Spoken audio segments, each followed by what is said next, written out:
Merci beaucoup pour cette invitation. Donc c'est vrai qu'on intervient régulièrement dans des congrès scientifiques médicaux, mais le fait de s'adresser donc aux patients eux-mêmes et à d'autres personnes, c'est, je pense, très important pour nous.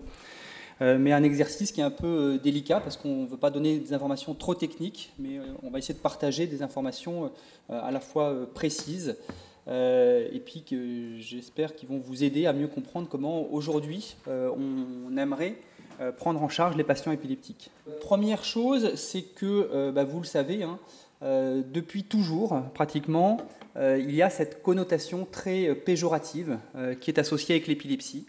Vous savez qu'il a fallu déjà un certain temps avant qu'on rattache l'épilepsie comme une pathologie liée au cerveau. Et il y a donc toujours cette valeur négative sur laquelle on veut tous lutter pour montrer que l'épilepsie vient du cerveau, que c'est une pathologie qui est déroutante à de multiples niveaux, mais qui doit pouvoir être prise en charge et qui doit pouvoir être considérée comme toute autre pathologie. Ce qui est très curieux aussi, c'est qu'il y a à la fois ce côté très donc négatif, mais il y a toujours aussi cette mise en avant de personnalités célèbres. On nous dit, oui, telle personnalité avait de l'épilepsie et donc a pu avoir une production littéraire.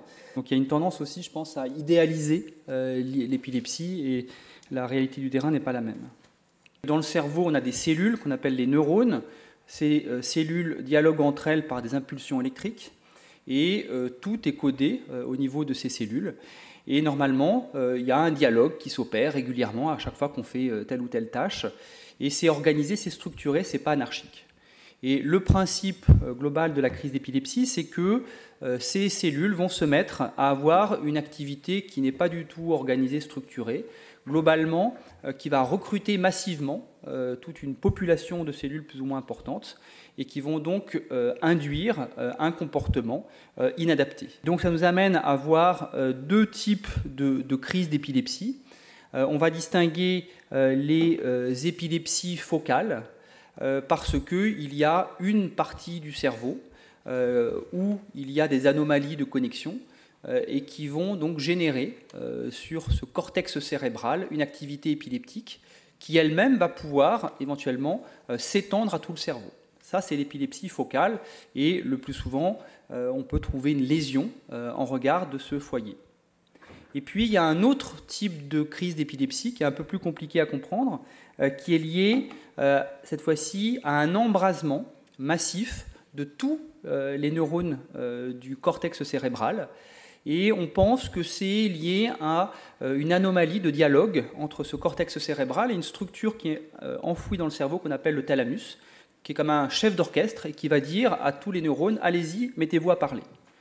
Et donc on aura cet embrasement diffus de tous les neurones du cortex. Et c'est ce qu'on appelle les épilepsies généralisées d'emblée. Et ça, c'est une distinction pour nous, médecins, qui est importante dans la mesure où on sait qu'il y a des médicaments antiépileptiques qui vont marcher dans un cas, mais qui peuvent ne pas marcher dans l'autre cas. L'autre point qui est également très troublant dans l'épilepsie, c'est la multiplicité des formes, des symptômes qu'on peut rencontrer. Et tout ça, ça s'explique par le fait que le cortex cérébral, il code pour toutes les fonctions, de la motricité, de la sensibilité, de l'olfaction, de la mémoire. Tout ça, ce sont des neurones dans le cerveau qui s'occupent de ça. Et donc si on imagine qu'il y a un foyer épileptique qui va aller titiller les neurones de la vision, eh bien on peut avoir une hallucination visuelle. Si ce sont des neurones qui sont pris par la décharge dans les centres de l'olfaction, on aura une hallucination olfactive. Et ainsi de suite. Donc on peut avoir des phénomènes végétatifs, des sensations dans l'estomac, qui peuvent être relativement troublantes, parce que si ça se limite à des sensations dans l'estomac, vous avez d'abord le médecin généraliste qui va dire tiens, allez voir le gastro-entérologue. Et ça peut durer comme ça pendant des mois avant qu'il y ait une crise généralisée, qu'on évoque le diagnostic. D'où les présentations parfois trompeuses, ou même des patients qui vont avoir par exemple, des hallucinations visuelles et qui ne vont pas oser en parler autour d'eux parce qu'ils ont peur d'être pris pour un fou. Alors que là, clairement, ce sont des manifestations épileptiques. Et puis, donc, si on a des points de départ de crise dans la région motrice, on peut avoir juste des secousses unilatérales d'un doigt, d'une main, de l'hémiface, et de donner des présentations extrêmement variables d'un patient à l'autre. Ensuite, ce qui est aussi déroutant, comparativement à d'autres maladies, c'est l'âge de début. Finalement, toute personne, depuis le nourrisson qui a 1 jour de vie, jusqu'à une personne qui a 90 ans, peut débuter son épilepsie à n'importe quel âge. Et ce qui fait que les tableaux aussi cliniques seront extrêmement différents, selon qu'on a des convulsions chez un nouveau-né ou chez quelqu'un de très âgé. Il y a typiquement décrit une courbe en U, ça veut dire qu'il y a un peu plus de risque d'apparition de crise d'épilepsie chez l'enfant, où le cerveau est encore immature. Il y a une petite baisse de survenue des crises à l'âge adulte. Et puis, chez le sujet âgé, il y a de nouveau plus de risques, probablement liés à des maladies comme les accidents vasculaires cérébraux, comme les maladies neurodégénératives.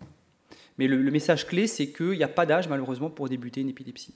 Et ça peut être aussi très déroutant de quelqu'un qui commence son épilepsie à 40 ans, se dit « mais pourquoi avant, j'ai pas fait de crise? Est-ce que c'est normal? Est-ce que c'est logique ?» Oui, c'est possible.